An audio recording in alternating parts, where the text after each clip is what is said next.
Assalamualaikum warahmatullahi wabarakatuh. Apa kabar Bunda cantik, sehat dan bahagia selalu dan senantiasa dilimpahkan rezeki yang berlipat ganda. Amin. Elang berjalan sambil memperhatikan sekeliling area kampus C. Ia berharap bisa melihat Huri dan meminta maaf pada gadis itu. Kalau perlu ia akan bersujud, maka hal itu akan ia lakukan. Sayang sekali, hingga kakinya sudah sampai di depan kelas Huri. Tetapi wanita yang ia cari tidak ada. "Itu bukannya suami Huri? Mau apa dia kemari?" tanya Hina pada teman sebangkunya. "Suami jadi-jadian, gak jelas. Pasti dia mau nyari Huri." "Udah, cuekin aja," balas Diana dengan ketus. "Kasihan Huri ya, nikah untuk menggugurkan kutukan, malah dapat suami busuk.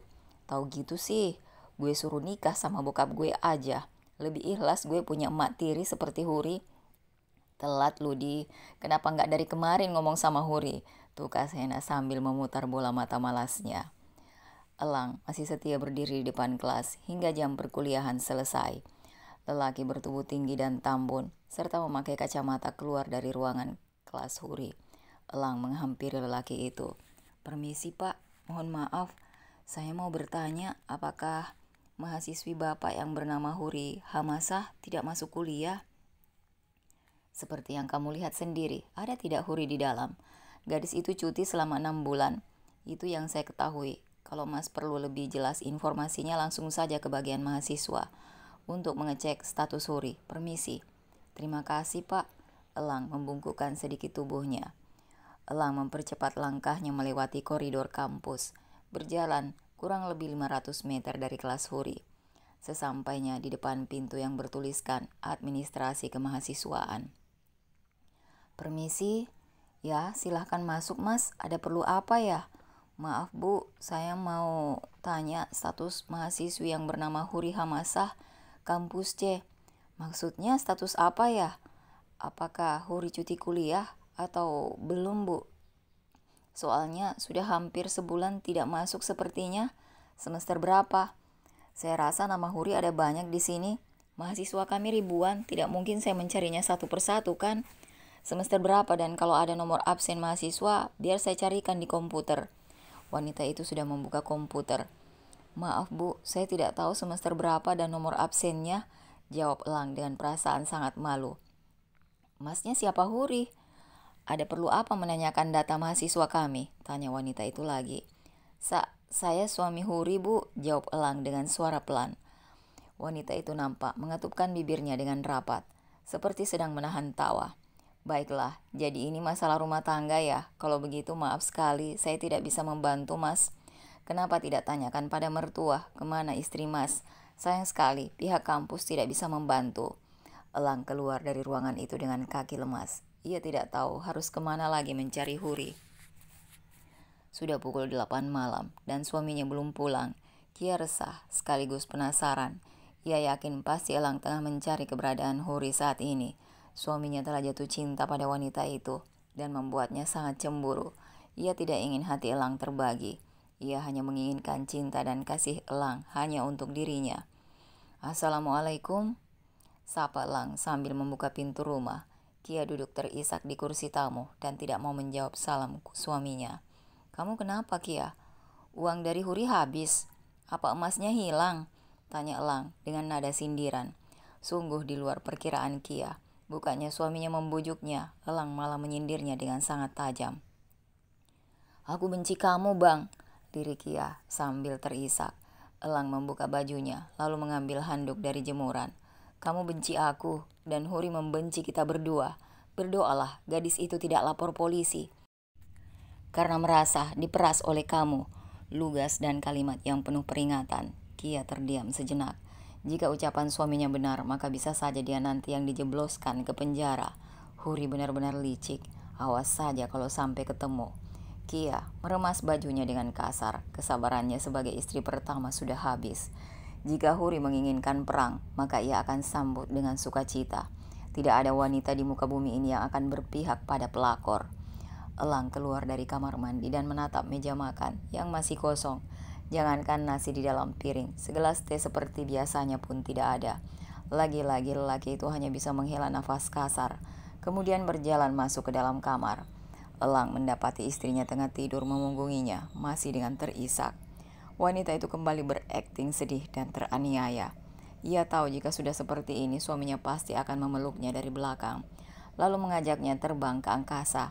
Kata ibu-ibu tetangga, cara paling ampuh dalam menyelesaikan masalah dengan suami adalah buka kutang dan celana dalam. Jadi sekarang ia akan mencoba mempraktekannya. Kia, kalau kamu mau tidur, paling tidak sediakan dulu air buatku sayang. Suami kamu ini haus dan lapar. Suara elang melunak. Pergi sana, minta makan sama gadis gatal kamu bang. Siapa suruh capek mencarinya ke sana kemari. Kamu bukan kerja cari duit buat aku, tapi sibuk mencari wanita itu. Aku malas menyiapkan teh untuk kamu. Aku mau tidur. Raju Kia dengan maksud hati ingin dipeluk. Bukannya pelukan. Elang malah tengah mengepalkan tangannya dengan nafas memburu. Mencoba mengendalikan emosinya, lelaki itu memakai baju dengan cepat, lalu pergi dengan motornya begitu saja. Loh bang, hei bang, teriak Kia yang kini hanya memakai kutang dan celana dalam saja. Ternyata tidak semudah itu untuk melupakan lelaki bernama Elang Herlambang. Huri mulai kehilangan nafsu makan sejak kemarin. Mulutnya terasa pahit dan lidahnya terasa tebal. Semua makanan yang masuk ke dalam mulutnya terasa hambar dan membuat perutnya merasa mual. Hari ini yang paling parah. Non Huri masih gak enak badan? Tanya Bi Upah. Iya Bi, saya mau dikerokin ya Bi, sepertinya masuk angin. Anget non, setelah Bi Ipah kerok, langsung minum tolak angin ya, kata Bi Ipah sambil mengoleskan minyak ke seluruh punggung Huri. Wah, Huri menutup mulutnya. Non, maaf nih. Kapan terakhir datang bulan? Aduh Bi, saya lupa udah lama. Wah. Huri berlari ke kamar mandi untuk mengeluarkan isi perutnya yang ternyata tidak berisi apa-apa selain air saja. Karena memang sejak pagi ia tidak berselera makan. Saya akan buatkan teh hangat. Nanti sore saya akan pergi ke apotik untuk membeli obat.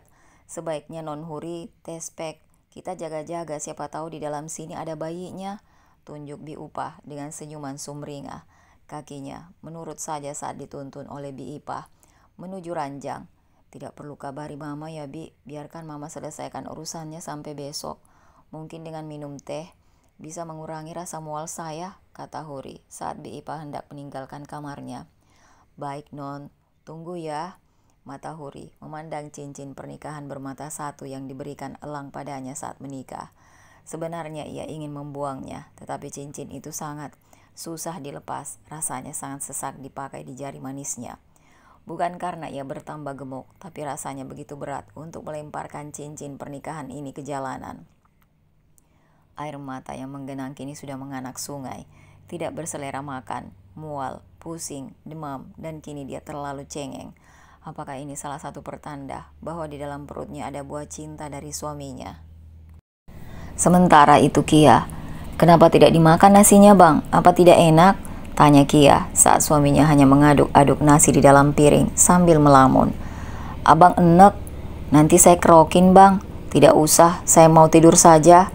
Hue, Kia terperanjat saat melihat suaminya berlari ke kamar mandi sambil menutup mulut.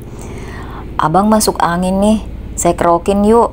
Elang pasrah, bisa saja ia memang masuk angin dan perlu dikerok serta dipijat oleh istrinya. Makanya jangan ngiler melulu, nyari bini muda, jadinya masuk angin kan, sindir Kia sambil mengerok punggung suaminya. Jangan mulai, saya sedang sakit. Kalau mau bantu saya, tolong jangan bicara pedas apapun soal Huri, tukas Elang dengan wajah masam. Kia terdiam menanggapi ucapan suaminya. Elang akhirnya tertidur pula setelah dipijat dan dikerok oleh Kia. Pagi hari Elang memaksakan diri untuk bangun, padahal kepalanya masih sangat berat. Abang yakin mau ke pengadilan? Gak usah datang kalau gak sehat bang, lagian percuma abang ke sana. Pasti Huri tidak ada di sana, dia tidak akan datang agar perceraian kalian lebih cepat selesai. Elang terus saja menyisir rambutnya. Bang, kok diam aja? Terus saya mau jawab apa? Kamu siap mendengar apa yang mau kukatakan? Memangnya ada apa sih? Aneh sekali dari kemarin, abang masih kesal dengan saya. Kamu tahu, saat ini suamimu ini begitu merindukan istri mudanya, hingga dia sakit dan tak bertenaga seperti ini, ujar Elang dengan suara tegas. Wah, lebay, Daklah, pergi saja sana. Kia berjalan keluar dari kamar dengan perasaan marah dan juga kesal. Tega sekali suaminya mengatakan rindu pada wanita lain di depannya. Suaminya benar-benar tidak memiliki hati. "Mang Asep, sayur, ada mangga tidak?" teriak Elang dari jendela kamar saat tukang sayur gerobak lewat di depan kontrakannya. "Ada mas, wah kayaknya ada yang lagi hamil nih. Pagi-pagi ngidam mangga," jawab Mang Asep sumringah. Kia tergugu di meja makan. Suaminya keluar rumah dengan semangat. "Tolong potongkan mangga ini untuk saya, Kia. Saya sarapan ini saja, nampaknya segar. Oh iya, kamu buru-buru mandi ya. Baunya tidak enak sekali, saya malah semakin mual." "Bang, abang yakin pernah meniduri Huri? Gadis itu sepertinya tidak mungkin masih perawan saat abang nikahi. Maksud saya..." "Astagfirullah, Kia. Huri menikah dengan suamimu ini dalam keadaan masih perawan. Saya sendiri melihat darah segar menetes di kasur dan dia menangis. Puas." Elang menyambar kantung kresek berisi mangga, lalu membawanya ke dapur, sedangkan Kia hanya bisa terduduk lemas di kursi makan. Bayangan Huri hamil anak suaminya membuatnya semakin ketakutan. Apa yang harus ia lakukan jika hal itu sampai terjadi? Elang tiba lebih awal di pengadilan. Setelah mengkonfirmasi kehadiran pada petugas, Elang duduk di kursi tunggu yang sudah disediakan. Elang masih mencari keberadaan Huri dan ibunya. "Masih pagi sudah makan mangga, mas? Perutnya nggak sakit?" tanya seorang ibu yang baru saja duduk di sampingnya. "Iya bu, saya tidak bisa makan apapun, rasanya enak. Malah makan mangga sepertinya ini baru tidak mual." Elang sambil memegang perutnya. Si ibu tersenyum. "Istrinya sedang hamil ya mas, ada yang seperti ini. Jika istri hamil yang ngidam malah suaminya. Pasti beruntung sekali wanita yang saat hamil. Tetapi yang ngidam suaminya, itu namanya berbagi beban. Bukan hanya berbagi ranjang saja," terang ibu itu lagi, masih dengan garis bibir yang tertarik cukup tinggi. "Amin, saya juga berharap istri saya hamil bu, biar saya tidak jadi bercerai. Saya tidak mau menceraikannya," kata Elang sendu. Wajahnya mendadak tak bersemangat. "Sabar ya, masih ada masa mediasi kan? Ini pasti sidang pertama mas. Semua masih bisa diperbaiki, asal sama-sama mau berubah. Perceraian itu jalan terakhir yang diambil jika memang sudah tidak memiliki pilihan lain." Elang mengangguk paham. Jauh di dalam hatinya, ia pun membenarkan perkataan ibu yang duduk di sampingnya ini.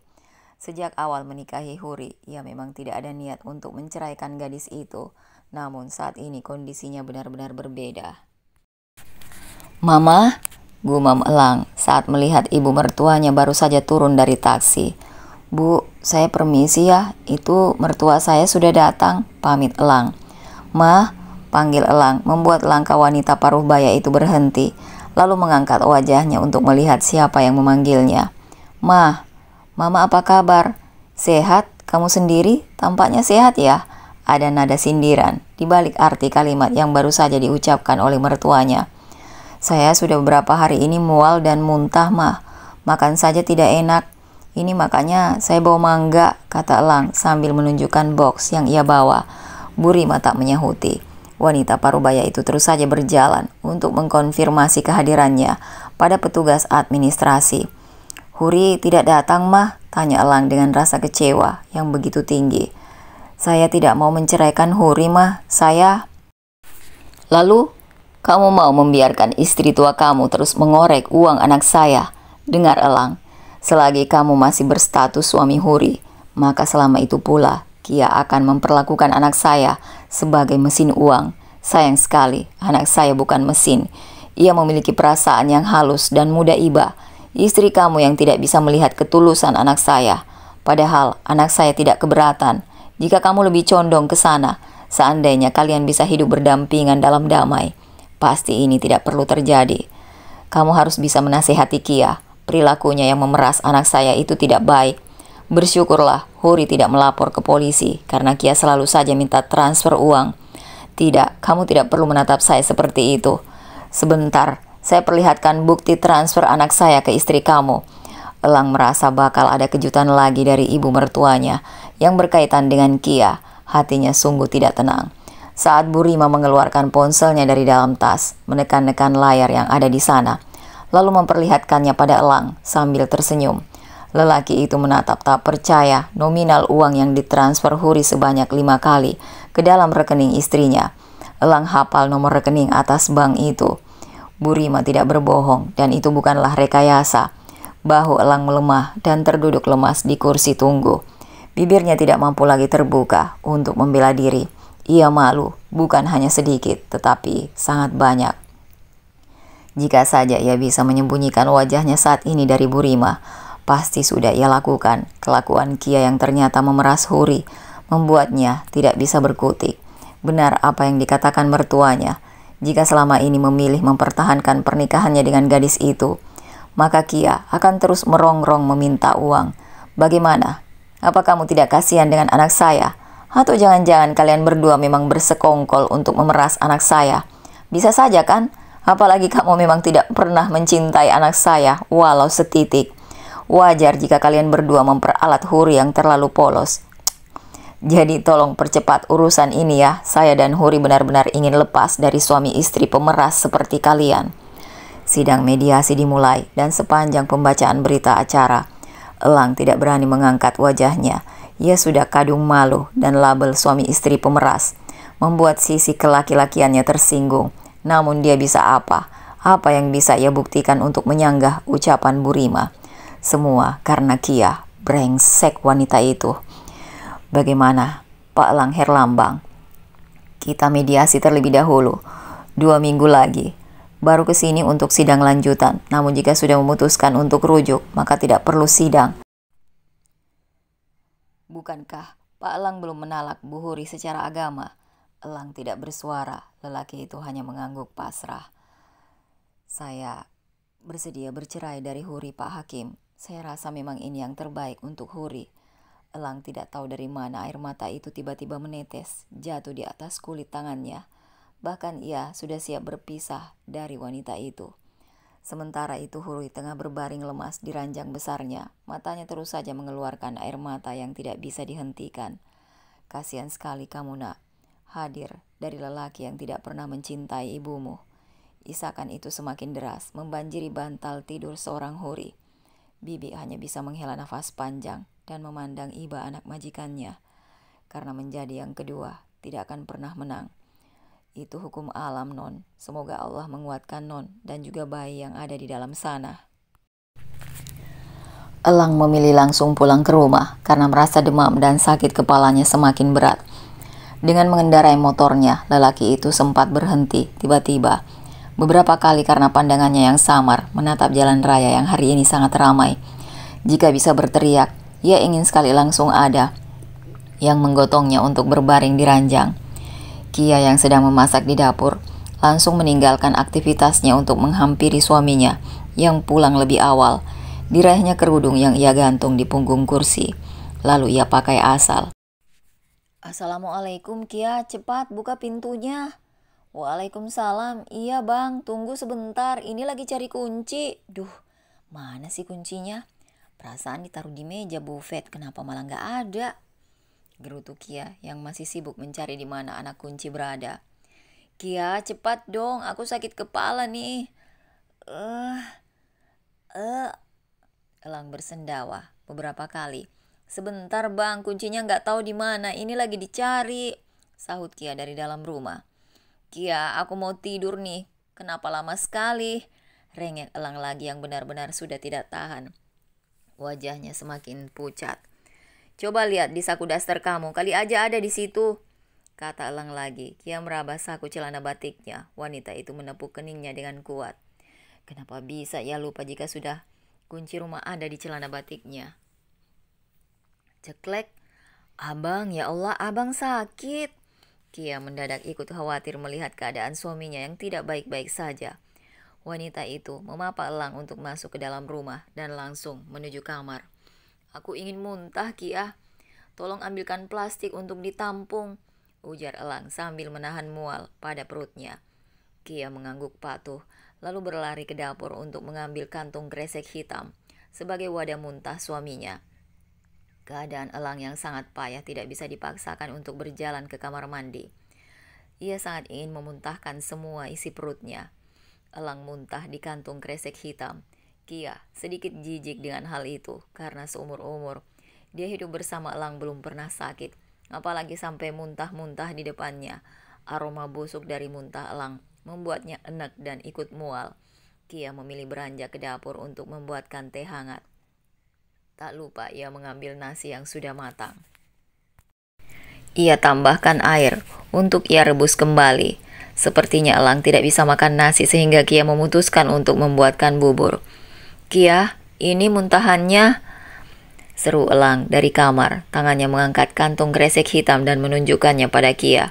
Sambil menutup hidungnya, Kia menghampiri elang, lalu mengambil kantung itu untuk dibuang ke tempat sampah di luar rumah.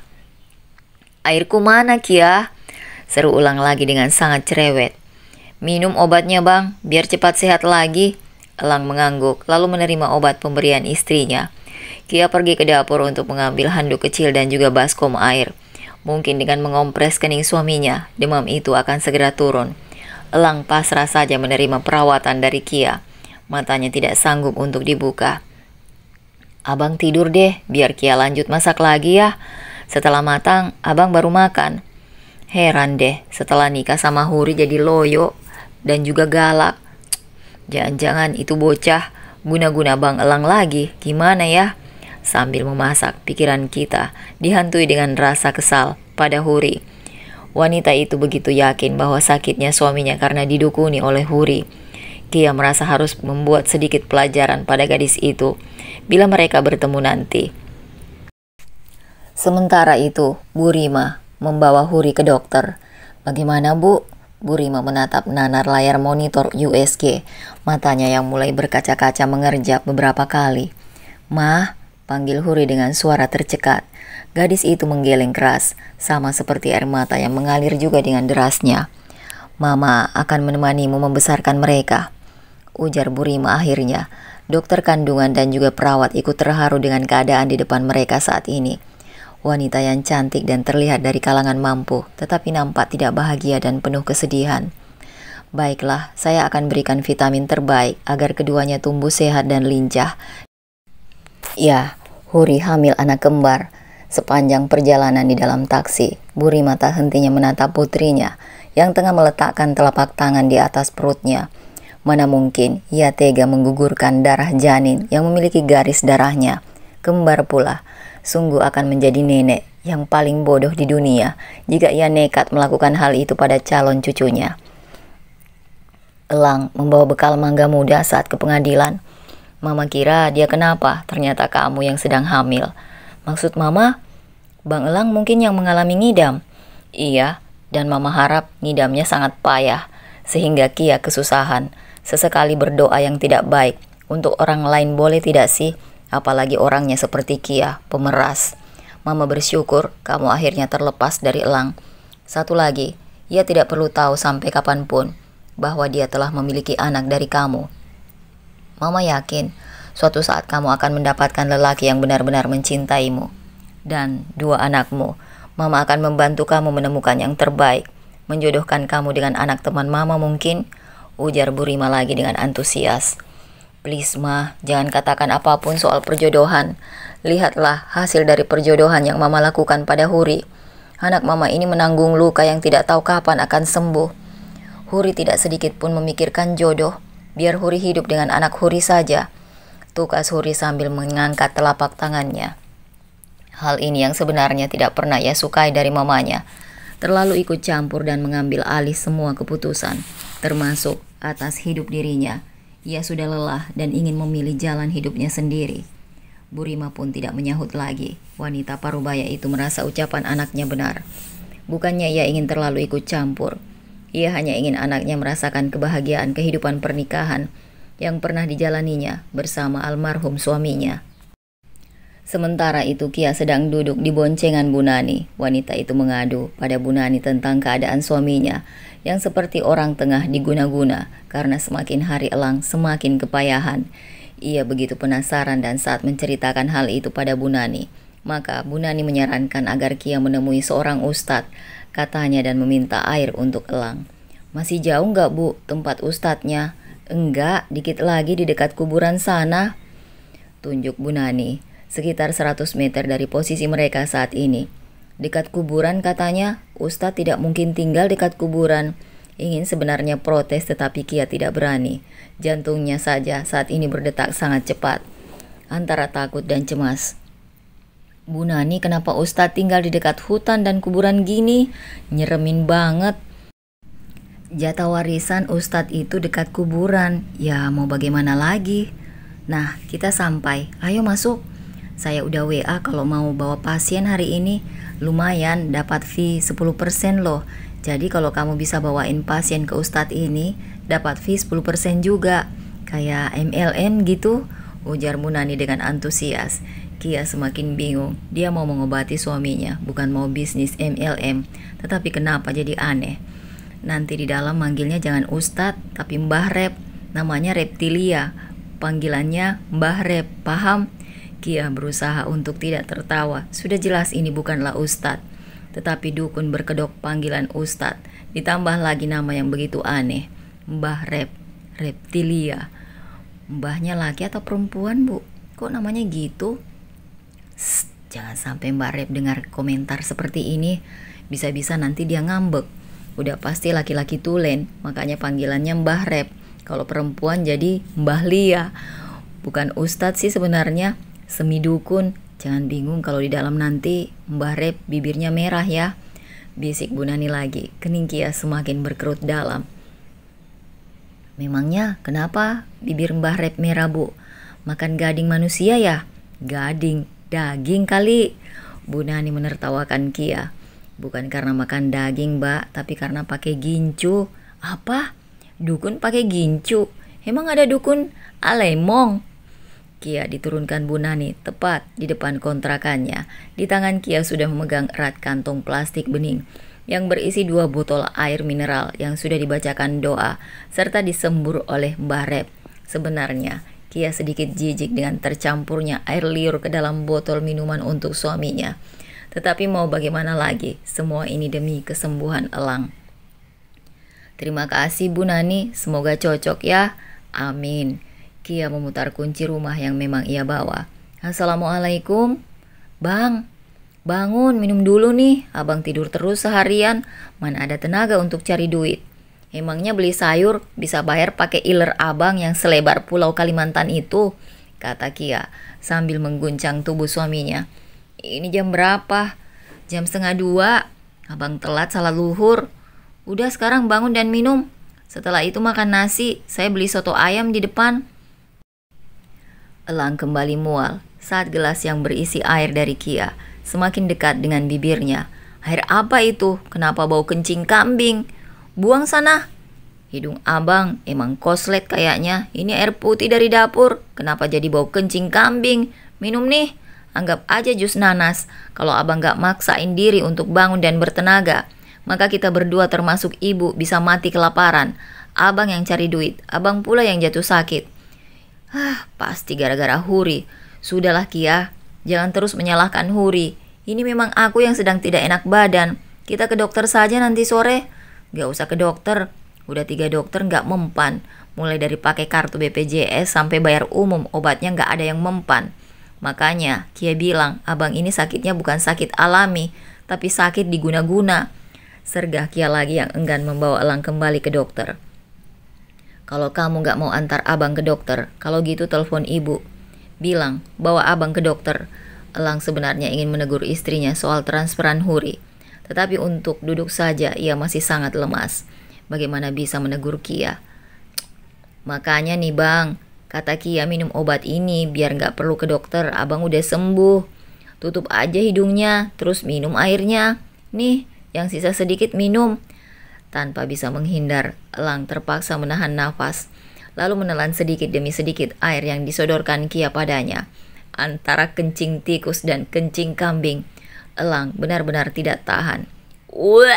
Biur! Elang kembali memuntahkan air yang baru saja masuk ke dalam mulutnya. Kali ini membasahi baju yang baru Kia ganti, tepat di dadanya. Yah, Elang menyemburkan air itu ke tubuh bagian depan istrinya. Kia menghela nafas dengan kasar. Abang keterlaluan, abang sembur Kia. Apa yang sebenarnya abang mau? Abang sakit nggak? kerja. Ke dokter juga nggak ada perubahan. Kia capek bang, capek. Uang kita semakin menipis, apalagi baru kemarin harus bayar sewa tahunan toko. Uang kita sudah tidak ada. Masa abang tega membiarkan Kia mati kelaparan? Oceh Kia dengan derai air mata. Sudah hampir 3 minggu suaminya sakit tidak jelas seperti ini. Tentunya pemasukannya pun tidak ada. Wanita itu benar-benar kebingungan. Elang hanya terdiam mendengarkan ocehan istrinya. Kamu bukannya banyak duit? Berapa kali 2 juta? 3 juta yang ditransfer Huri ke dalam rekeningku tanpa sepengetahuanku. Kamu sudah memeras Huri cukup banyak dan sekarang kamu bilang gak punya duit. Apa kamu kira saya percaya? Gunakan saja uang dari pemberian Huri untuk mengisi perut dan bertahan hidup beberapa bulan ke depan. Sampai aku bisa sehat kembali. Dari mana abang tahu? Aku gak pernah minta uang dari Huri. Dia aja terlalu baik memberikan aku uang. Lagian, anggap aja itu sebagai penebus membayar sakit hatiku karena kamu menikahinya. Sahut Kia masih berusaha membela diri. Dengan menutup mata, Elang tertawa samar. Sepertinya kamu harus diruqyah agar jin jahat di hatimu itu pergi, kata Elang lagi sambil berbalik badan, memunggungi Kia. Wanita itu bersungut kesal, menarik dirinya untuk segera turun dari ranjang. Ia berjalan dengan serampangan menuju dapur, lalu mengambil nasi untuk dirinya sendiri. Hari yang padat dan melelahkan, ditambah lagi suaminya yang sakit-sakitan tidak jelas seperti ini, membuatnya semakin gemas saja. Ingin sekali aku datangi si Huri dan menjambak rambutnya. Dukun apa yang ia gunakan sampai suamiku sakit tidak bisa bangun seperti itu. 2 minggu berselang, Bu Rima kembali datang ke pengadilan agama untuk sidang lanjutan. Ia mengira Elang pasti datang karena ia akan mengucapkan talak untuk Huri di depan majelis hakim. Tetapi hingga 5 menit lagi, sidang segera digelar, Elang tidak kunjung datang. Bu Rima bertanya-tanya dalam hati, kemana Elang? Apakah lelaki itu sengaja menghindar? Bu Rima sendiri yang hadir di persidangan dan menjadi saksi atas putrinya sendiri. Karena Elang tidak juga hadir, maka sidang langsung diputuskan sah. Surat cerai mungkin akan diterima Huri dalam waktu 2 bulan. Bu Rima akhirnya dapat bernafas dengan lega. Anaknya terbebas dari suami yang tidak bertanggung jawab seperti Elang. Permisi, bisa memperbaiki TV ya dek? Tanya Bu Rima berpura-pura sebagai calon pelanggan. Gak bisa bu, bos saya lagi dirawat di rumah sakit. Udah seminggu gak sadarkan diri. Entahlah, saya juga bingung. Semoga saja bos saya masih memiliki umur yang panjang, ujar Hendra dengan suara lemah. Bu Rima sampai menelan ludahnya sendiri saat mendengar penuturan anak SMA itu.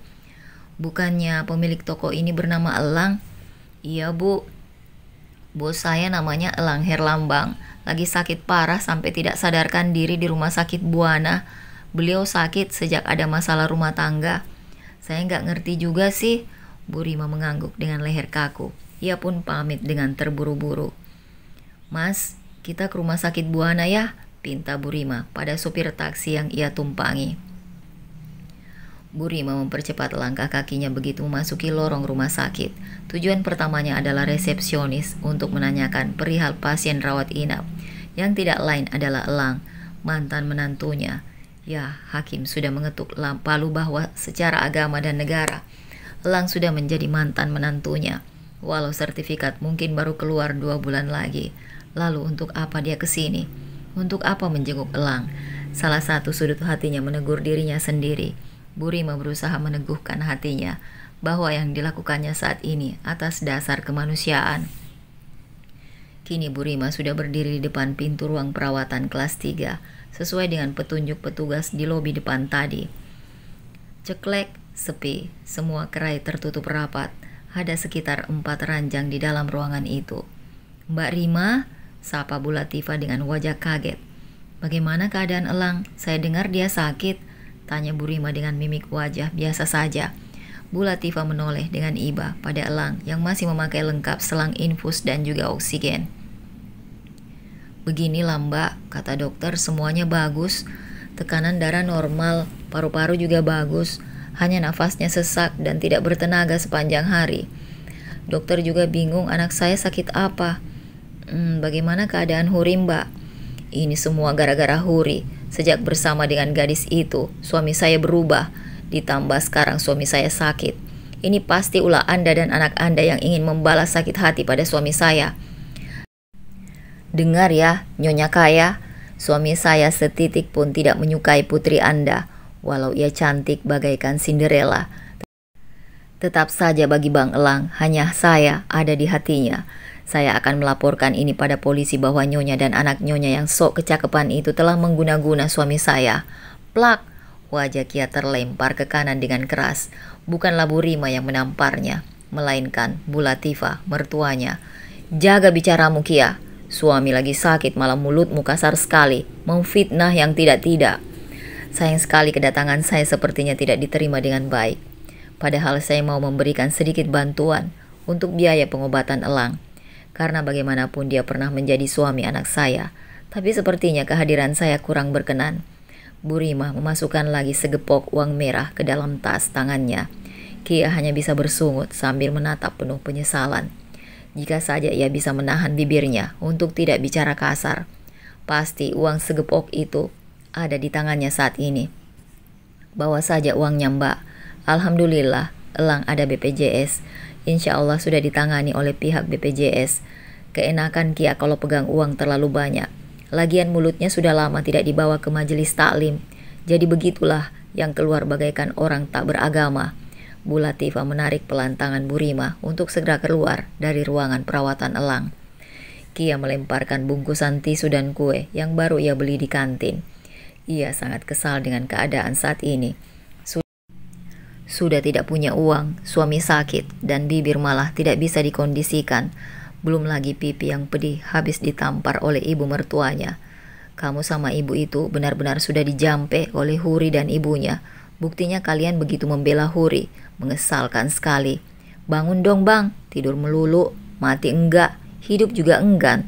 Astagfirullah, omel Kia sambil menghempaskan bokongnya ke kursi tunggu. Sementara itu, Bu Latifah berjalan bersisian bersama Bu Rima, mengantar besannya itu menuju lift. Tidak ada pembicaraan apapun.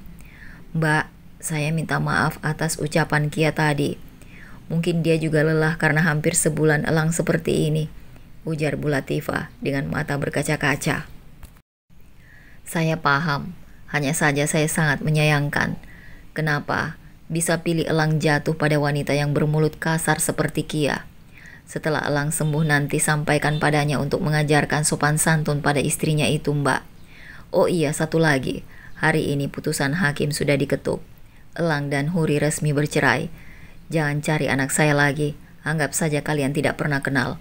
Permisi. Pintu lift terbuka. Tepat Bu Rima mengucapkan kata permisi.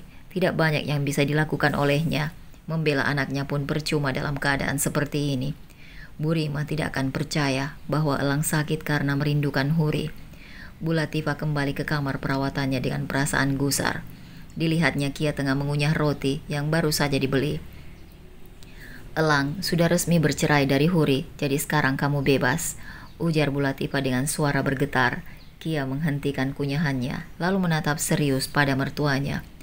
Benar Bu, alhamdulillah akhirnya. Harusnya dari awal nikah langsung cerai lagi.